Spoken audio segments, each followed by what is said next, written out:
All right, and so we have the brand new released Spider-Ham card straight into Series 4, so not Series 5, so it is much more affordable. It's only 3,000 tokens, but this is going to be, I think, a really big release. It is only a 1 cost, 1 power card, but it gives you so much information on the opponent's cards, because whatever card Spider-Ham hits, you're going to be able to see, so you'll know if they no longer have a Sarah, a Doctor Doom, an Evolved Hulk, an Apocalypse. You'll know what cards it hits, and so you'll be able to leverage that information to play it a little bit more strategically, and especially in Conquest mode, which we're jumping straight into a Gold Conquest. Especially in Conquest mode, you're going to be able to eventually know enough about their deck to know what the good targets are and around when to use or leverage the Spider-Ham. And this is my domain. I am all for the Ego double snap, but I don't think I can do that in this one. Ego's already doing some iffy plays. And for this being gold, I want to be able to do this in a full run. We did already take this on a run, and it ended up we lost to a 50-50 coin flip of Spider-Ham hitting Evolved Hulk on turn 5 into turn 6, and they were able to leverage that and use that to be able to beat us, unfortunately. But it is one of those things that we took a calculated risk and we lost. And so we'll see if maybe, wait, okay, the morph had to come from Camp Lehi. And so that's not great for their right lane. It does give them that resource though. Okay, so we get our Kitty Pryde finally on the board. We have Hood, we have Spider-Ham that is coming down. And I am really worried about Falcon because they can drop that on turn 6 and just obliterate us, or Ego can. And so Spider-Ham is going to hit their Evolved Hulk. So they're running a High Evolutionary deck. We know that they no longer have their Evolved Hulk, so at most it is a 612, and that is much better than like a 620.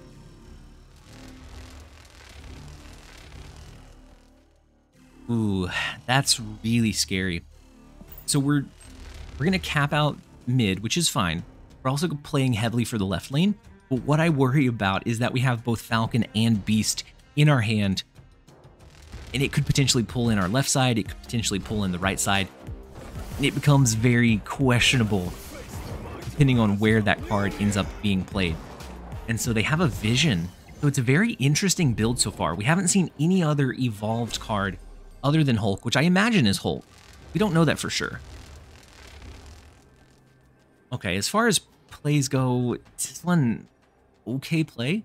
We're only losing 1 power in the right lane.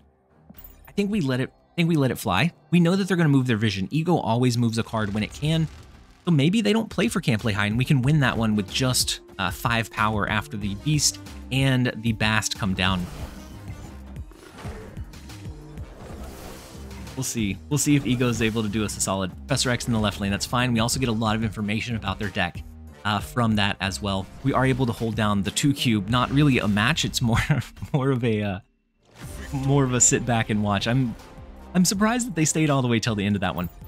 We will take the 2 cubes. Let's go ahead and jump over into the first official full match. So we do start with Kitty Pryde. We start with Bast as well. I think we're going to do Kitty Pryde, and then next turn we'll do Kitty Pryde and Bast. That way we can start enabling our Hood. We're not going to have the negative downside. If it gets stuck into Kiln, it's not going to be that negative resource in that location. So Monster Island comes down. Not great for really either one of us. The Spider-Ham is going to be big. We could potentially hit a Professor X, a Vision, an Evolved Hulk, or whatever else they're running in, their deck. Let's go ahead and do Kitty Pryde. We'll do Bast. Next turn, we probably just do Bishop, and then on turn 4, we'll lean towards doing like a Hood, Spider-Ham, and then Kitty Pryde in another lane. The bad thing here is that Hellfire Club becomes kind of tough to play for. But with Bishop in the left lane, I think we're in a decent spot. We know that they have Enchantress. Ooh, I think they were thinking that they were going to grab our Kitty Pryde. With the Killmonger, we also now know that they have Killmonger, so we don't have to worry about that one nearly as much. Let's do Collector to start enabling that one. We're going to do Spider-Ham in the left lane as well. And then after that, we'll lean into Mysterio, Kitty Pryde, the Demon that comes down. They have White Queen. They're going to copy our Mysterio, which is not a great value for them, which is phenomenal. We have our Spider-Ham coming down, so we'll know what their highest cost card, Evolved Hulk. And so now that is no longer a resource. And I guess I don't know that it's evolved. I haven't seen any of the other evolved cards. I just usually, when I see Hulk, I assume that it's an evolved card. We do get the 2-cube retreat. We didn't have a fantastic line. Beast wasn't great. We had Mysterio, Demon, Kitty Pryde to use on the last turn. But Beast never really, he didn't have a good spot to be played. I guess we could have played them all. No, we couldn't have played them all into the right lane because they were 1-cost card. Shuri's Lab is fantastic for our deck. Not so much theirs, but as soon as we draw into Kitty Pryde, we can continue to use it.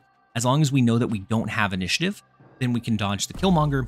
I am going to leverage knowing that Shuri's Lab is phenomenal for Kitty Pryde, even though we don't have it quite yet. And see if they're willing to risk the 1 additional cube. So they do. We have our Demon. Even if we end up just playing Demon and then using Beast to bounce it back in, it's phenomenal value. And so let's go with our Angela into Shuri's Lab.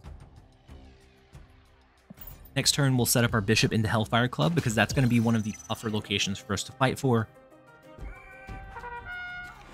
They haven't played anything yet. Interesting. But let's set up the Bishop. Next turn, we could probably do Demon and Beast, or Spider-Ham and Beast. I'm not sure which one we want to go with. The Cosmo is also pretty decent, but that we got from Can't Play High. I'm not for sure. Okay, so the Green Goblin is interesting. We will be able to bounce it back in, which is really unfortunate for them. Let's do the Demon. We'll double up on that power. We're gonna do Beast. Pull all of these cards back in. We'll then be able to send them a -6 or -12 power Green Goblin if we play it into Shuri's Lab. And that becomes much more difficult for them very, very quickly. And so I think that's probably what they snapped into, was the Green Goblin play. But it's not going to be a huge resource for them. Even if we don't end up playing it, it no longer negatively afflicts our side of the board. So since it's turn 5, I think we do need to play Spider-Ham. On the last turn, we have Mysterio, we have Hitmonkey, we have our Demon to get a lot of value. We could make... Ooh, the Professor X is interesting. They are going to win that left lane. I'm glad we didn't play the Goblin over there. I don't think we need Shuri's Lab. I think we'll be able to win it anyways. Because if they have the Evolved Hulk, it's just... Now, even if it's... Whether it's the Evolved Hulk or not, now it's just 12 power, regardless. And we can make sure that we have more than 12 power in any given lane, especially with a free Demon. Ooh, they could do a Killmonger. Try to take out our 12 power Demon, right? All right, we're going to set it up like this. The middle location is huge for them to overcome, so I think our real Mysterio in the right lane is probably fine. I did think about switching it back to mid. Here's hoping. Hitmonkey, the Bishop, hoping that is enough to overcome. The Shang-Chi. No! Had we switched it, so the Shang-Chi and then the Daredevil is not quite enough with the Hitmonkey, thank goodness. That was almost devastating. The Mysterio moving back to mid would have been the play. I do wish I would have went ahead and made that call. But we hold down the win. We get the 3-round victory versus THANHOS, and we will go ahead and we'll take our first victory in gold. Let's go ahead and use that. It looks like they were maybe running like a pull 2 heavy deck, more of a control style build. And we're going to go ahead and take it, jump over into the second battle. All right, and so jumping straight into match number 2 or round number 2. And we have Bob as our next opponent. We start with Kitty Pryde in our opening hand, which is great. Oh, and then Muir Island is great too. Spider-Ham is phenomenal. I think this is a turn 1 snap style game. Then again, on my last run, on the first run that I attempted with this deck, when I hit the High Evolutionary, I snapped on turn 1, and we eventually, over a pretty back and forth battle, did end up losing. And so hopefully this history is not going to repeat itself. Kitty Pryde is going to get a lot of value just from being buff every single turn from Muir Island. We have Spider-Ham that I do think we're going to leverage this turn, just to get some information about their deck. Right now, we know nothing about what cards they're running. Spider-Ham is going to give us some insight onto their late game strategies, which is kind of absurd for a 1-cost card. Like Black Bolt, yes, it makes it discard, but I don't know. You have to use it so late. And okay, so it's a stature deck. They no longer have their stature, so whenever they do play, speaking of Black Bolt, whenever they do play Black Bolt, we no longer have to worry we no longer have to worry about that play. We're going to do Hood, Kitty Pryde. Next turn, we can do Kitty Pryde plus Beast all into Moir Island. Be able to pull those back in. I assume that they have Thatcher, or I assume that they have Black Bolt at some point. And so we have to be careful of what our lowest cost card is, especially with Beast making some of these 0 cost. And so we are going to stack in the left lane. We're going to miss out on 1 round of everything being buffed up, but I think that's perfectly fine. We're going to drop initiative, so if it's a more counter-heavy, like stature or good cards stature list, we'll be able to start kind of playing against it. They do go ahead and play their Hawk, just out into Moir Island, interestingly enough. Our Kitty Pryde is going to be really, really big. It's going to be a resource just so tough to deal with in any of the lanes. Let's go ahead and play our Hood again. We're going to play Kitty Pryde again. We're going to play Spider Ham, I think once again. Next turn, we'll pull back into this. Do we go ahead and play Demon this turn? We can go ahead and play Demon this turn. That's going to make sure that if they do use Black Bolt, we're just going to lose Mysterio. If not, Grand Central will pull into Mysterio. On the last turn, we can play our Chavez plus our Kitty Pryde. And I think that's going to be our play. Okay, so Zabu, that is not what I... Ooh, and the Cloak is such a wild inclusion into this build. How many cards do they have left? They have 3. We know that one is the Pig. Okay, so we hit that again. So we know that their highest cost card is still 5. They could have another 5, so it's a 50-50. If they have more than one, it's a 50-50, a 33% chance, whatever it ends up working out to be, depending on how many cards they have in their hand, of what it's going to hit. So we do get our Chavez. That Cloak is so scary. What if we did this? That's going to bring us up quite a bit, depending on where they fight for, which we don't know. This is... The Cloak is such an interesting inclusion, and I kind of like it. I don't think it's always going to add value, but what it does do is it adds that kind of air of uncertainty into that last turn play, so you leave room for the opponent to make a misplay. Of course, you leave room for yourself to make a misplay as well. But it's definitely a very interesting one. Okay, so they move Korg. They don't move their Hawk, so they play the 6-power Pig. The Shang-Chi comes down, but we don't have anything before they drop it. So our left lane is bigger. We tie for the right lane. The middle location, we lose by 1. So we are able to hold down the 4 cube against the Cloak turn 5 tech play. And we were able to dodge a Shang-Chi. Thankfully, they had initiative going to that turn. And we were able to make sure that we did not get hit with our 15 power Kitty Pryde or our 10 power Chavez. Let's go ahead and take the 4 bars of health. We're going to jump over into round number 2.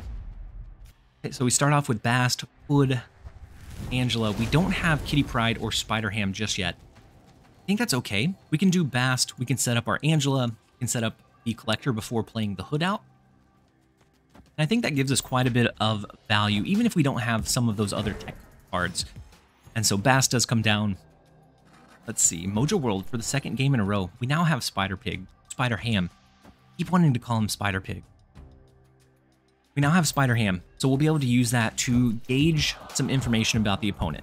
Whether they have a Black Bolt, a Stature, maybe we hit their Hawk and it turns into just a 0 value card. We are going to go ahead and place Spider Ham into Limbo. I think eventually, with this going to round 7 with Limbo, we'll eventually be able to pull these cards back up and replay them. We hit Stature once again, and so a Black Bolt play is not going to be as efficient, and we do get Beast. And so let's go ahead and we'll do Hood, we'll do Beast, pull these back in, Collector gets buffed up, these become cheaper. And I think we go ahead and snap into that. Crimson Cosmos is a little bit tough for us to play into with most of our cards, but it's also kind of tough for the opponent. I guess not. They have Hawk. If they play Zabu, then it's hard for them to reach it. But if not, then they have several options to be able to do so. So they stuck around after the snap. They're going to pull our cards back in. Let's see what they played into the Limbo location. Players. Okay, so it pulls our Collector out. Unfortunately, that just means that we're going to be able to stack our Angela. But the downside there is that I don't really want to play it and get it above 9 power until I have to, or until I'm ready to just flood the board. It's only one, it's one cost. All right, for now, I'm just going to do Bishop and Spider Ham into mid. If we can drop initiative, then that's going to be really good. So we get hit their pig again. We know that if they have 50-50, it's fine. They do have a couple more turns to draw. Here we are going to do Chavez and Hood. With this game going into that extension, their Hawk is going to be much less impactful. Even if they end up shuffling rocks eventually, just in general, it's going to be much less impactful than it could have been otherwise. And so they do double stack. I don't think this deck typically runs a lane change, and so that's why I wasn't worried about them shifting Limbo on us on turn 6. They do use both Rock Slide and Korg, so that does buff up their Hawk quite a bit. But they will still have to fight for that a little bit more. Have initiative, though. I guess we just do this. We're going to stack the double demons. We're going to stack Angela and Hitmonkey into the left. I think we have a solid shot. If they use their Shang-Chi on the right lane to win that one, I think we have a solid chance of winning mid because they shouldn't have any just huge resources to leverage. They could also try to do maybe Shang-Chi into mid. Oh, no. Okay, so Black Bolt in the right lane and then Nightcrawler is not going to be enough. Us hitting that stature, I think, puts them in a definitely into a difficult positioning where they don't want to play that pig out because then after that point, we can hit another target. And so it definitely becomes a lot trickier to play. And I think this is going to be a very toxic card. I think this is going to be pretty much replace Iceman in most builds because you get so much more information and value out of it than just the Iceman that you don't know what it hits. You don't know if it actually added value to your game or not. Let's go ahead and jump over after the 4-cube victory. Let's go ahead and jump over into round 3. See if we can close this one out. So the Daily Bugle comes down. Have a chance to steal our Spider Ham, which is a little bit scary. Let's go Bast, and we'll see. If they play, if they have it, they probably play it on turn 1. Otherwise, we can get some of our higher cost cards out, and we don't have to worry about it as much. Okay, so the Baxter building is a little bit scary. Knowing that they have the Shang-Chi, we don't want to push Angela over that edge or over that limit, but we still want to be fighting and competitive for that location. And so they snapped into it. So this is the final game. And since we have 10 bars, I don't think we are that worried about the snap. I do assume that they probably have a good hand, but I'm hoping that it doesn't. Before we play the Spider Ham, I want to get Bishop, I want to get Angela out on the board. That way we can start elevating those cards. And so we'll play Bishop. Next turn, I plan to do Spider Ham, Falcon. If we can draw something like Hood or Kitty Pryde, then that's even better.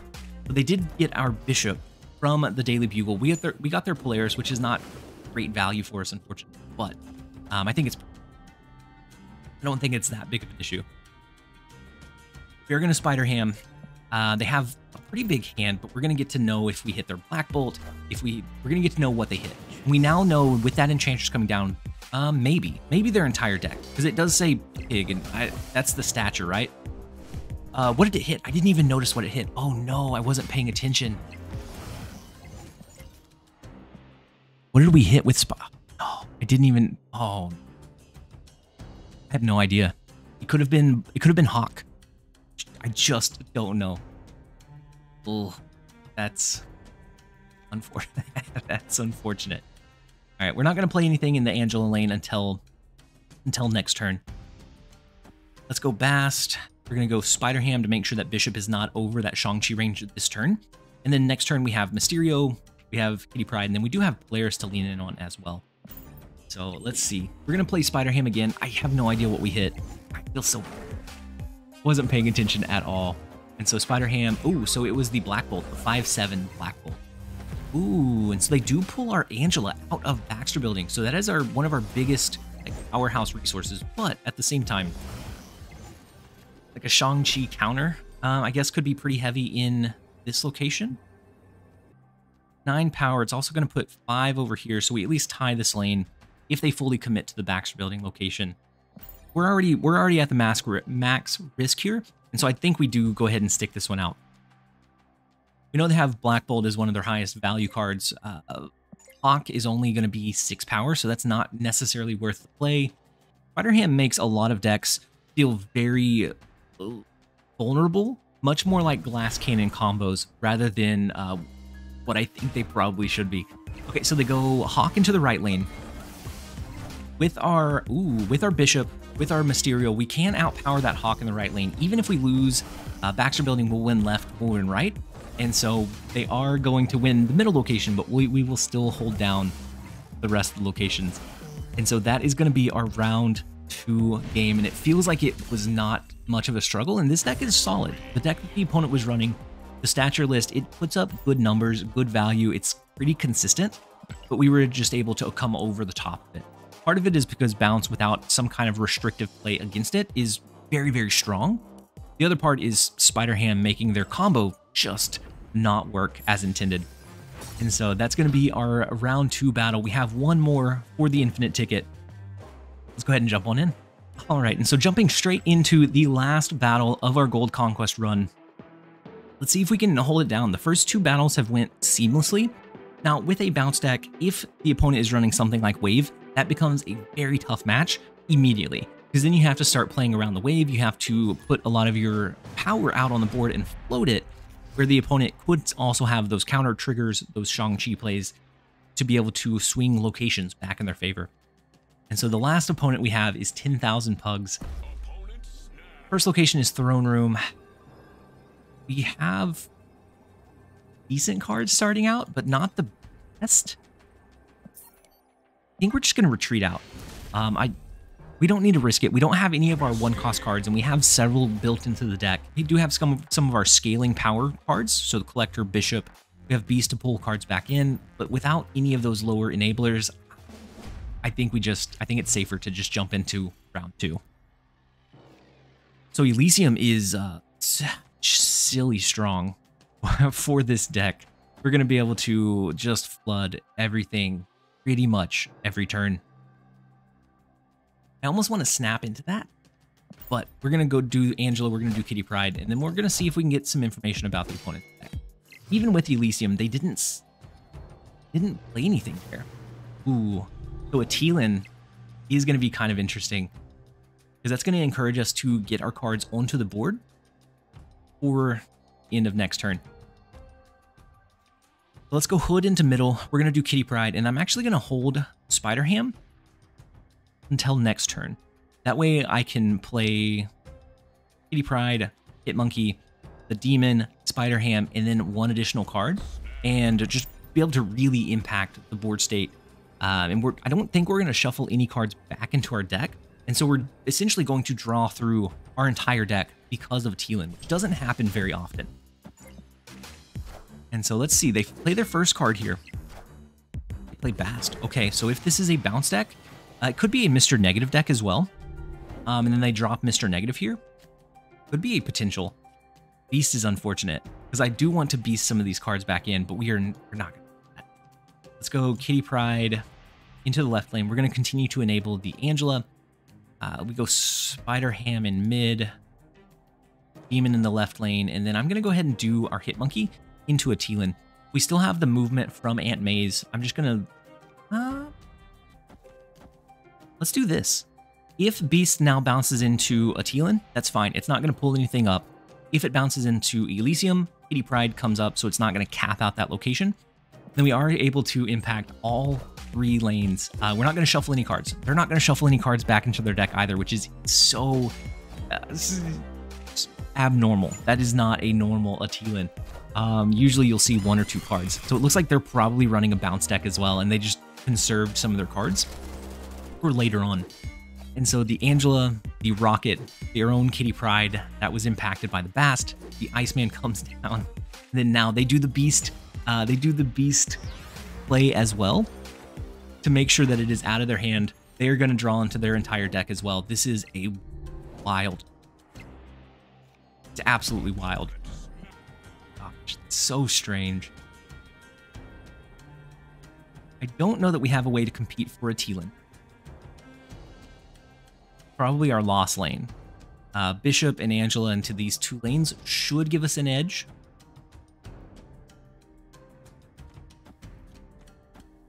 Actually, it may not be our lost lane because we'll be able to pull these cards back in. Maybe not. Go ahead and play Fast. Go ahead and play Falcon as well. We're going to dump our hand again. We're going to pull it back in, and I assume that they do the same thing here. Such a silly first round, and I feel bad for being like staying in here, but just it's so advantageous for both of our decks here. They don't play their entire hand, which is kind of interesting. I don't think this is a more like control heavy. They're probably saving it for the Hitmonkey play. They're probably saving it for that. Okay, so they do play their Collector. They play their Kitty Pryde. Let's see if we're able to somehow manage this. It's not even the last turn. Oh my god. I guess we're going to do this for now. Just this for now. I want to play Spider Ham just in case they hold something in their hand.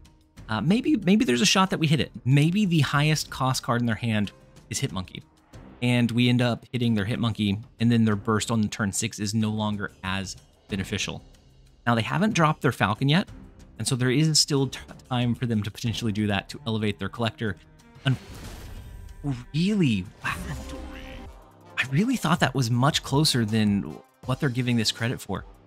We're going to go ahead and take the early 4, and it's an early advantage against the opponent. We're going to go ahead and take it.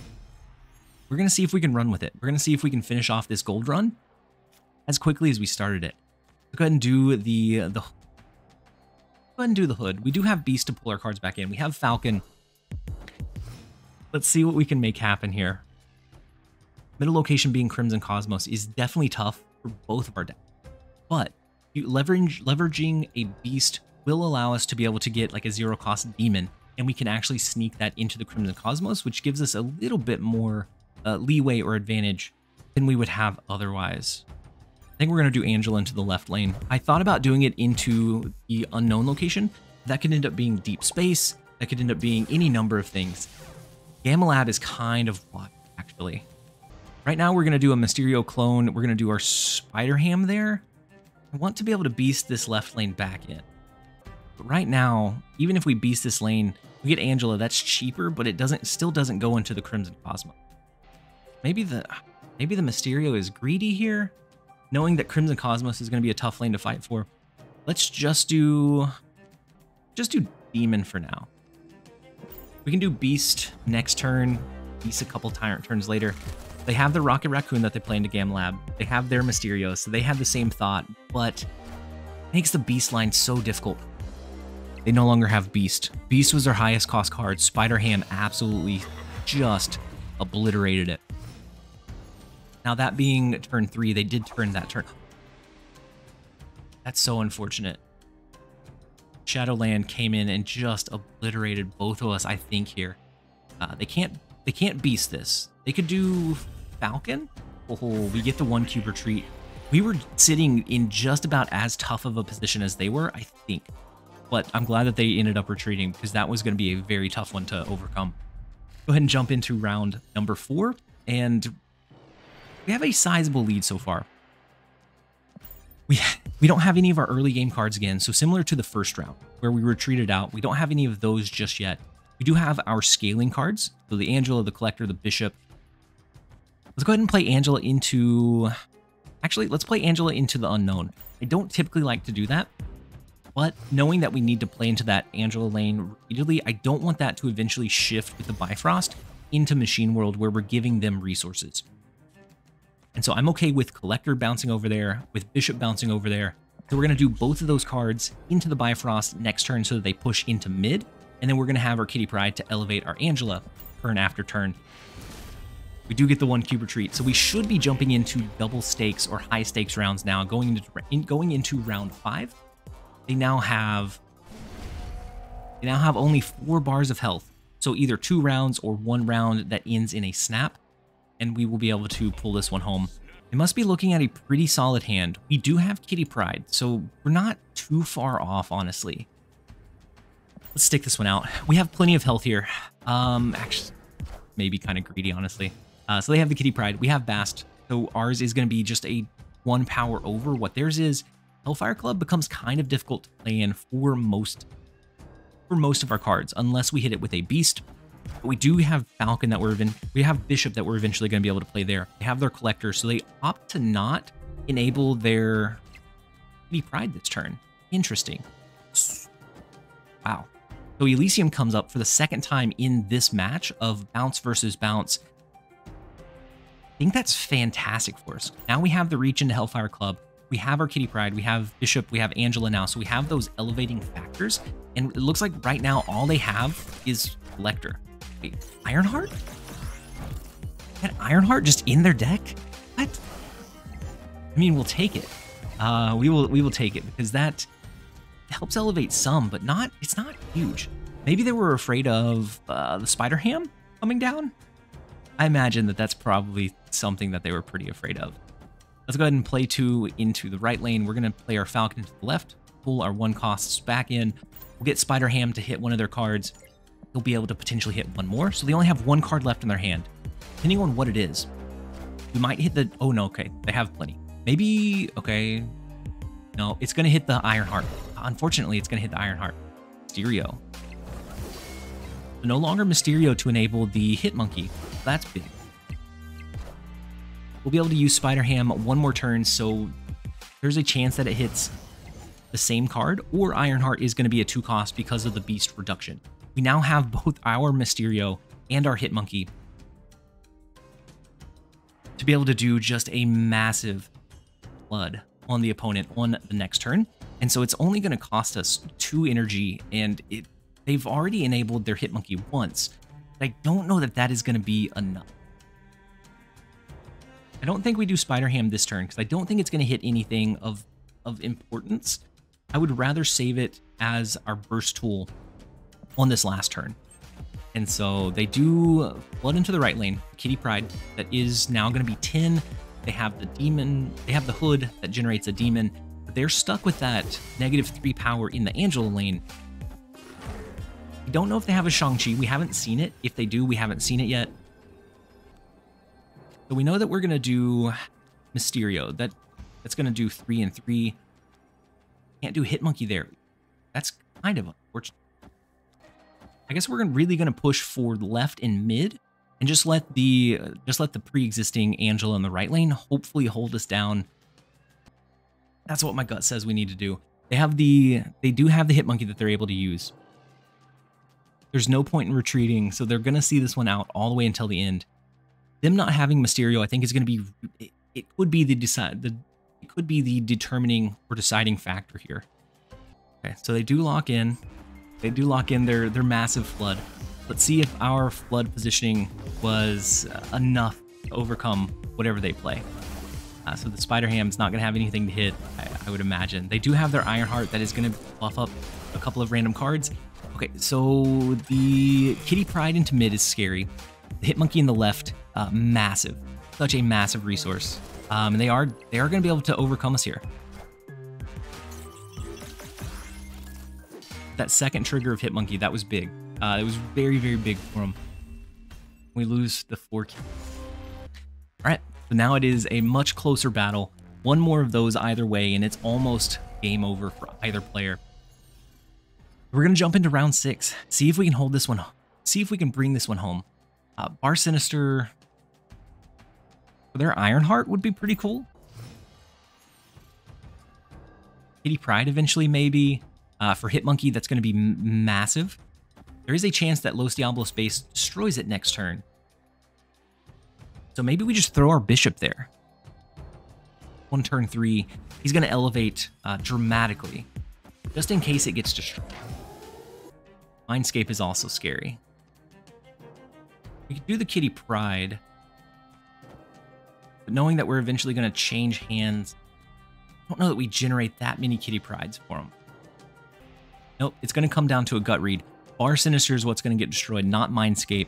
Bar Sinister, and so we're going to play Collector into Mindscape. We're going to generate a lot of Kitty Prydes for him. We're going to generate a lot of Kitty Prydes for ourselves. That is my read. That's what we're sticking to. They go with a safe line, and they play Bishop into mid. We're going risky here.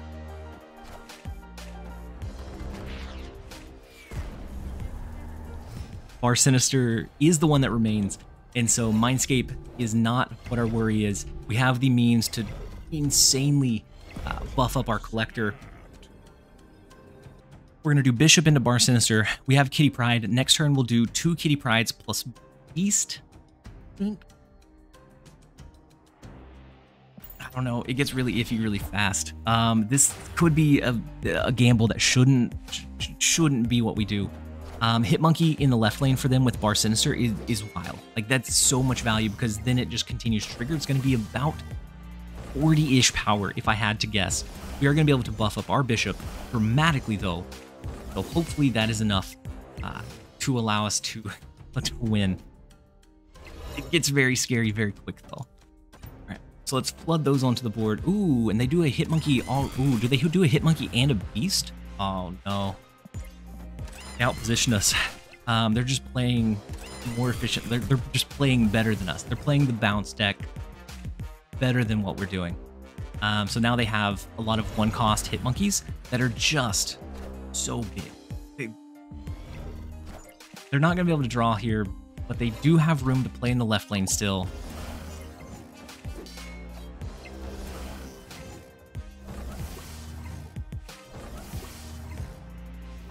All of the 1-cost Hit Monkeys. 1, 2, 3, 4. That's huge. Like Bar Sinister, I think we have comfortably, but the other ones, I think we're done for in those.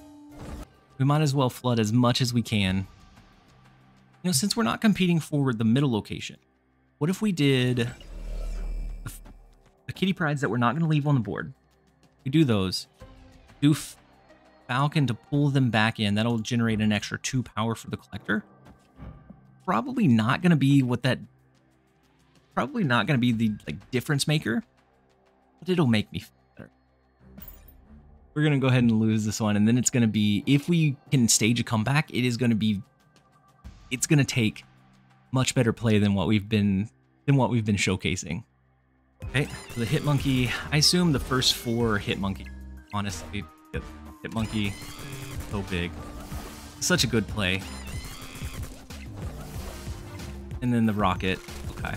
I don't think we overcome 36 power. That's insanely large amounts of power. Ooh, they are buffing up their collector with the Beast as well. Oh.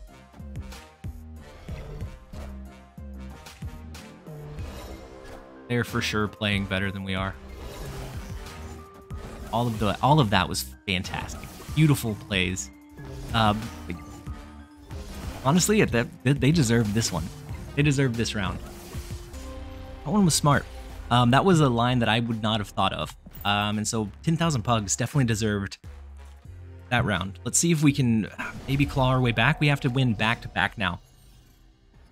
Okay, Collector. Spider Ham is big. We have Hood. We have Hood for our Collector. Let's do Spider Ham on turn 1. Maybe we get lucky. Maybe we hit something. Okay, so their Ironheart's not great for us. It also helps them dodge things like Hit Monkey and all of these other lines. Oh no.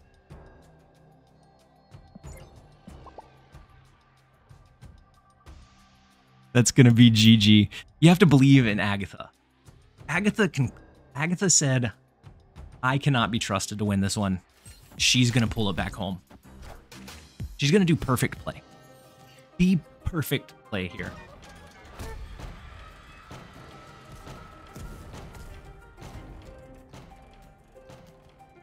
Okay, Agatha, not what I would have done. Trust the process. We have to trust.